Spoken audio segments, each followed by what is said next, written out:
Hai semua, aku Gretchen Christian Uwi dari program studi Sistem Informasi akan menyampaikan sedikit edukasi tentang harmoni perbedaan. Langsung aja yuk kita simak videonya.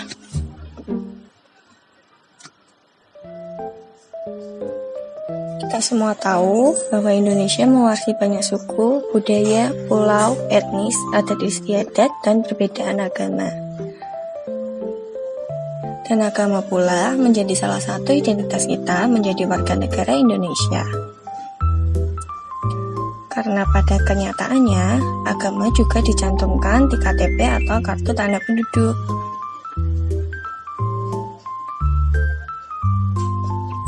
Dalam Kamus Besar Bahasa Indonesia, agama artinya sistem yang mengatur tata keimanan dan peribadatan kepada Tuhan Yang Maha Kuasa, serta tata kaidah yang berhubungan dengan pergaulan manusia dengan manusia serta lingkungannya. Lalu, setiap orang yang beragama ini pasti memiliki dasar, yaitu membutuhkan Tuhan. Dan Indonesia ini, agama resmi yang diakui oleh pemerintah ada 6, yaitu Islam, Kristen Protestan, Kristen Katolik, Buddha, Hindu, dan Konghucu.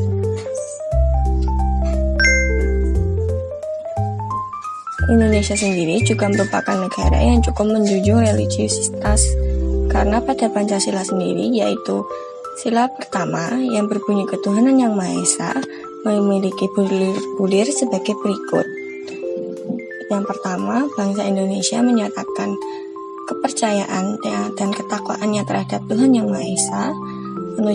Indonesia percaya dan takwa terhadap Tuhan Yang Maha Esa sesuai dengan agama dan kepercayaannya masing-masing menurut dasar kemanusiaan yang adil dan beradab. Mengembangkan sikap menghormati dan bekerjasama antara pemeluk agama dengan penganut kepercayaan yang berbeda-beda terhadap Tuhan Yang Maha Esa. Membina kerukunan hidup di antara sesama umat beragama dan kepercayaan terhadap Tuhan Yang Maha Esa. Agama dan kepercayaan terhadap Tuhan Yang Maha Esa adalah masalah yang menyangkut hubungan pribadi manusia dengan Tuhan Yang Maha Esa. Mengembangkan sikap saling menghormati kebebasan, menjalankan ibadah sesuai dengan agama dan kepercayaannya masing-masing. Tidak memaksakan suatu agama dan kepercayaan terhadap Tuhan Yang Maha Esa kepada orang lain. Tapi, walaupun bulir-bulir tersebut sudah tertulis dan diajarkan waktu pelajaran, namun bagaimana sih dengan penerapannya? Dan ternyata, masih banyak nih sikap intoleransi yang tersebar di sosial media, dan berikut contoh-contohnya ada di artikel-artikel berikut ini. Padahal, pada UUD 1945 pasal 29 ayat 2 menyatakan bahwa negara menjamin kemerdekaan tiap-tiap penduduk untuk memeluk agamanya masing-masing dan untuk beribadat menurut agamanya dan kepercayaannya itu.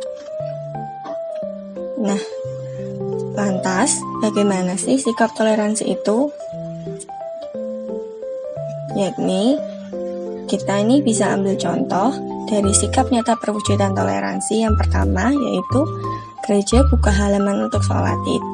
Ini terjadi di Kota Malang. Pihak gereja menyediakan alas untuk para jemaah sholat Id menggelar sajadahnya. Kebiasaan ini ternyata sudah berlangsung puluhan tahun dan menjadi bukti indahnya toleransi keberagaman di Kota Malang. Lalu ada yang kedua, yaitu umat Islam di Tambrau, Papua membantu umat Kristen saat perayaan Hari Besar. Toleransi antar umat beragama di Kabupaten Tambrau, Papua Barat menjadi contoh yang indah. Contoh budaya toleransi diantaranya yaitu panitia yang bertugas pada perayaan Hari Besar umat Kristen adalah umat Islam, dan nanti begitu juga sebaliknya.